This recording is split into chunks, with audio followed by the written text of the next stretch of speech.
Hello, and welcome to a new edition of my Peyton Principles Natural Health series.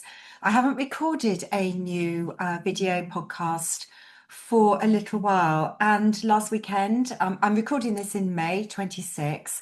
And last weekend, I was running a brain health workshop. And one of the topics I was talking about in how we take care of our brain, helping to protect the brain, was focusing on toxicity. And the more I spoke about it, the more the group of ladies I was with was very keen that I would run another detox program. But more about that later on. But I thought today I would talk about toxic load. Do you understand the toxic load on your body? Are you aware of where toxins are getting into our body, where we find them in our environment? And more importantly than that is the impact some of these chemicals and toxins are having on our health. It's a really, really important subject. So, in addition, as a naturopath and nutritionist, obviously talking about gut health and hormone health and what we're eating, we need to focus more and more about the toxicity and the toxic environment. So, I want to talk today about how we identify some of these toxins and what they might be doing on your health. And I want to stress that I don't want to make this a scare story. I want to make this an awareness story because at the end of the day, it's about how we can take action to improve areas in our life that are going to have a long-term impact on our health. Because I want people to live not longer lives, I want people to live healthier lives and stay in good health for as long as possible, including myself as well. Now, of course, we're not going to be able to avoid all toxins in our life and in our environment, but the more we can focus on where we might be exposed to them, the more we can take action. Now, 2025, there was a shocking statistic that I read about, and there was an analysis done on public health data. And it actually declared that 2 in 5 people in the UK are living with a toxic burden. And the way toxic burden is defined is an accumulation of toxins that are building up inside our bodies over time, and that 2 in 5 of us have this toxic burden.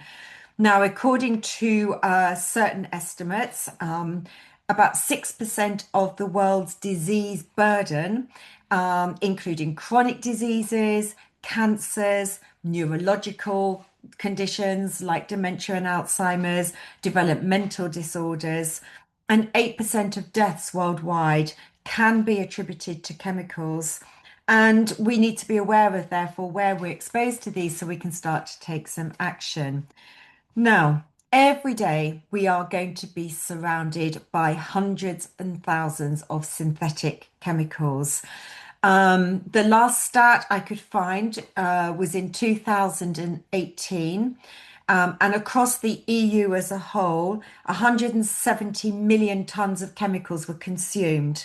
And more than two-thirds of these chemicals were known as chemicals hazardous to health. Now, why it's allowed for these chemicals to be used in the environment, and I'll come on and show you where we're exposed to these, is another matter. How is it that we've allowed this accumulation of so many chemicals to be used that are known to be hazardous to health? It was a report that was on a website called Eurostat. Very useful website to go on and start to search and find different bits of information. Now, one of the good news is that the number of chemicals in circulation has been falling, but clearly it's not falling quickly enough. If only data was coming out last year about our exposure to these chemicals and the impact it's having on our health. You've only got to look at the continuous and significant rise in cancers and dementia and Alzheimer's, and things like cancer in younger and younger in people, and ask your question, why should this be happening? You know, it's not a natural occurrence. Why is this happening? And chemicals, I believe, quite clearly have a very significant role to play. There was an article again as I was Googling writing this, and it was an article online saying a typical roast dinner may be drenched in 102 chemicals. I found it in The Guardian. obviously came from some other reports, pesticides in our food, non-organic meat, what is in it, and our vegetables and the pesticides and herbicides. I mean, we are aware of it, but are we aware of just how much exposure we're getting to chemicals? 102 chemicals in a typical roast dinner. It's quite frightening when you read it like this. Now, I'll go back to some of these chemicals that are known to be hazardous to health. And some of these are known as persistent chemicals or forever chemicals. It's a group of 10,000 widely used chemicals known as forever chemicals. And the reason why they have this name as being persistent and forever is because once they enter the human body, it is very, very hard to get them back out of the body again. And they start to accumulate in our organs and our tissues, like our kidneys and our liver. They start to accumulate there. And once they are there and held in our tissues, it becomes increasingly difficult over time to get them back out again. So rather than just give you statistics, what you want to know about is, okay, where do I find these? So here's an example of where we find not just the forever chemicals, but just this chemical overload overall. Our soil.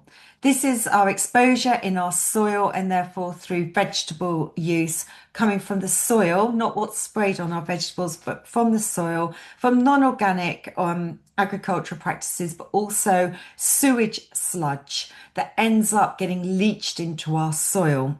That's one area. When I say natural food, I'm talking here about sort of our fruit and vegetables. And here we're talking about the use of pesticides and herbicides and things that are sprayed onto our crops to help remove insect overload, but also things that are done to the crops when they're drying them, some of the grains, to keep them from molds. Hence the herbicides, so that they can then go into the production and keep them fresher for longer.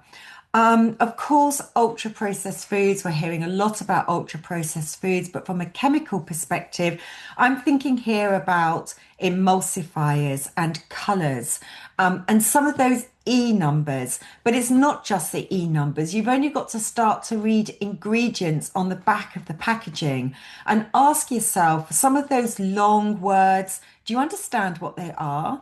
Is that something that you're aware of as a natural ingredient or not? So chemicals are increasingly being found in processed breads, for example, but just generally across processed foods overall and ultra processed. An area that I think is really important to think about is non-stick pans. Non-stick pans are full of awful chemicals and some of those forever chemicals. And, we may think it's great to be using an easy non-stick pan, but every time you're heating something and cooking something in that pan, just think about what chemicals could be leaching into your food. What about our water supply? Have any of you seen the TV program called Dirty Business? Now, I live on the edge of the Cotswolds, and that program, the docudrama, was very much about Thames water and the sewage sludge and terrible stuff, pollution they were pumping illegally into our local rivers like the Windrush. And of course, it's not just happening there. And yes, they'll be telling us everything's being cleaned up. Do you really believe them? So being very careful about the water that we drink and being aware of just what's going into our water supply. It's quite, well, that saying the program was shocking actually was an absolute understatement. I think it left my husband and I quite gobsmacked for quite a while after watching it. Our clothing and textiles. We're very much aware of nanoparticles, nanoplastics. They're being lodged into our tissues, and some of our textiles now, the more synthetic fabrics, non-natural fabrics, are more likely to have some nanoplastics in them. Furniture, it's going to be very hard to buy a new sofa that hasn't got fire retardant on it. That's not great. But then you start to get an added, would you like a stain resistance added to it, or stain resistant carpets? They are spraying chemicals over that, which may seem good, that you're not going to get stains. but just think about those chemicals and breathing those chemicals in. Toys, plastic toys, and what they're using in some of those toys is not that great. Cosmetics and natural skincare products and shampoos and dental care. Um, just what are you using on your skin? Your skin is like a sponge. That's why ladies are using HRT because it get and things that are on the skin because it gets absorbed through the skin. For a long time now, magnesium sprays, they get absorbed into the skin. Your skin is going to be absorbing all those chemicals that you put on your skin. Household cleaning products, the chemicals in those household cleaning products, what you're putting down the toilet, your washing powders, what are you using? Airborne chemicals, from planes, from cars, what's being pumped out by factories, those airborne chemicals. Now, so we are surrounded by chemicals all over the place. And I mentioned about the more serious conditions that could result directly from chemicals or part of the causative factor could be chemicals. But what about whether you feel that a chemical overload or a chemical burden may be playing a part of some of your symptoms? So these are some of the symptoms you might want to look out for. First and foremost, I just want to say that things like menopausal symptoms, PMS symptoms, chronic fatigue, IBS type symptoms. You may or may not get given a diagnosis. You may just think that what you're experiencing could be linked to one of these things. But I wouldn't go there first and foremost, unless people have had a true diagnosis. Not that I accept that IBS is a true diagnosis of anything because I specialize in gut health. And the same with menopause. I don't accept that we group all these symptoms together because ladies are of a certain age and everything is to do with just going through the menopause. But some of the common symptoms that you may or may not experience: feeling sluggish, feeling not like you're not firing on all cylinders. Your sleep, you may have difficulty falling asleep, staying asleep, sleep starts to become broken. You may not feel that you're sleeping deeply through the night. You may think you have a good night's sleep, but you wake up in the morning and you still wake up feeling tired, not ready to start the day, get on the day, feeling refreshed. You may experience niggly skin symptoms. Are you getting little rashes, little outbreaks, suddenly getting acne at an older age? Some rashes, they suddenly start to appear. Headaches. Are headaches becoming more frequent? Are you getting headaches that you didn't get before? Your bowel movements, are they suddenly altered? I don't want you to start thinking that an altered bowel movement is just because of chemicals. And I do recognize that there can be more serious things going on. But just initially, bowel movements, they might suddenly be becoming a little bit looser. Things might be becoming more of a constipated picture. Little things are becoming a little bit more sluggish. Start to get some digestive symptoms, some more increase in bloating. Perhaps you started to get a sensitivity to smells, or just feel there's this more of an allergic situation going on. Not a true allergy in the true sense of the word, but just more sensitive to things. Brain fog. So you can see why some of these could be associated with some of the other things that I mentioned at the start. But as a naturopath, I start to group some of these symptoms together and start to wonder what else might be going on in the body. I'm looking at the big picture here holistically. But I'd like to see my clients face to face for an initial consultation. And a couple of things I like to look for is, are people getting really dark circles under their eyes? And this isn't just a sign of aging, but are people getting more dark circles under their eyes? Is the tongue looking quite congested, and not so clear? It's coated and looks congested. These can be a sign that the liver is struggling. And now your liver is a major site of detoxification, very important in the body. But if your liver is overburdened with trying to deal with toxins, then it's going to throw off signs elsewhere like brain fog, the eyes, the tongue are very noticeable. So, what can you do to reduce this burden? Here are some examples of where you can go away, have a think about your lifestyle, and have a think about where you might be able to reduce the burden in your life.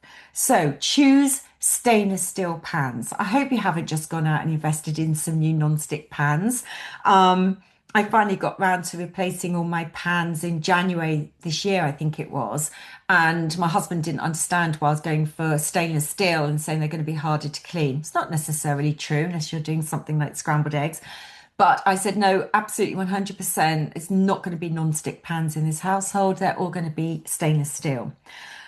Buy organic food wisely. So I always advise looking at the environmental working group or Googling Clean 15 and Dirty Dozen. I talk about this a lot because the Clean 15 and Dirty Dozen highlights the dirtiest dozen fruit and vegetables. So those would be the ones you would really want to focus your efforts to buy organically.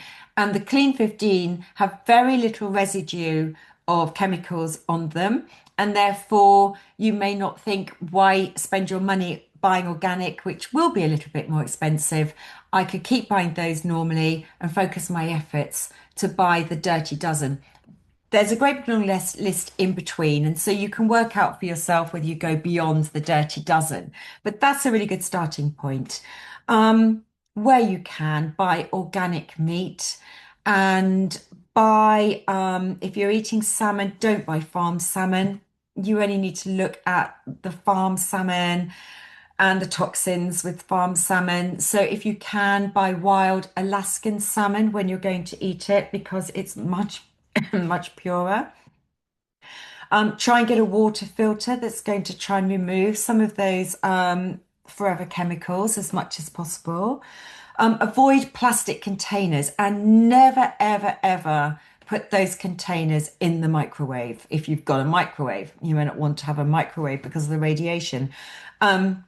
So those plastic containers often are the ones you get from takeaways. Okay, I'm not expecting people to live, pure lives and never have a takeaway, but just be very, very careful with those containers. They don't end up in the microwave. Avoid plastic bottles and especially don't have any plastic bottles that find their way into sunlight because the chemicals leach out of that plastic and into your water. Just use a stainless steel bottle and it helps to keep it cooler as well. Try and avoid stain resistant furniture. As I said, you may not be able to get furniture like sofas that don't have not have a fire retardant on them from a safety point of view, but certainly you don't need to spend and have something that's got stain resistant on it because the Scotch Guard, it's just additional chemicals. Try and choose organic skincare where you can. I'm a consultant for Neil's Yard Remedies. The blog that goes with this video podcast does have a link to my online shop, which I don't often promote at all.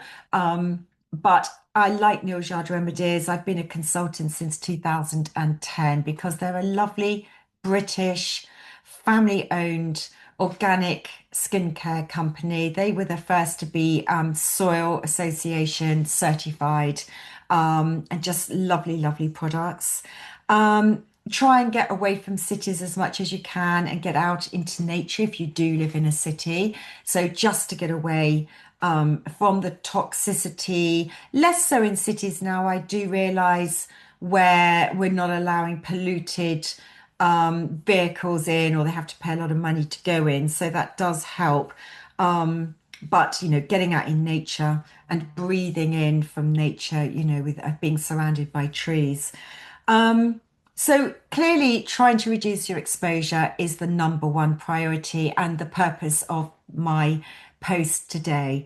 It is also important to look after your liver. It is important to think about detoxifying, ideally a couple of times a year. And like I said last week when I ran my workshop and I was talking about the impact of toxicity and toxins in the brain, particularly last week at the workshop, and running a detox program, I don't feel right now is the right time of year because when you do something like this, you want to run it for at least 2 weeks, possibly 3 weeks, ideally 4 weeks. And I don't feel as we approach the summer, the more social engagements, you get the best buy-in and commitment to it. So whilst it is important, I think I'm going to run this post-summer.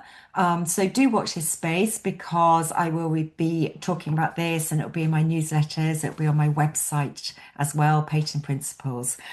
So I hope you found this useful. I hope it's given you a little bit of awareness, given you something to go away and think about. Think about how you can reduce your exposure. Think about, wisely how you can buy a little bit of organic food, stainless steel containers, pans, bottles as much as possible.